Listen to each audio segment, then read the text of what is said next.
мамамыз, жақсы мен Бәтимаға кеттім. Далаға шығып қарасаң, келіннен қашып Бәтима жүгіріп кетір. Шай ішетін жер іздеп. Сосын екеуі есік алдында тұрады, қайдан барып шай ішеміз? Кімнің үйіне келін түскен жоқ, сол үйден барып шай ішейік та деп жаңа. Баяғыда қазақ келін түскен үйден шай ішетін, қазір келін түспеген үйді іздеп жүреді. Баяғыда келіндер үйдің ішінде аяқтың ұшымен жүретін, қазір әке шешемізді аяқтың ұшымен жүргізіп қойдық. Қазір келін ұйықтап жатса қуанады, наоборот.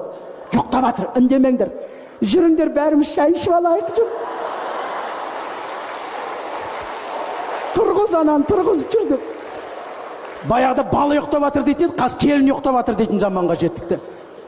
Қазір білмеймін, келін бір команда, қалғандары бір команда үйдің ішінде. Қалғандары үйдің ішінде спецназдар секілді.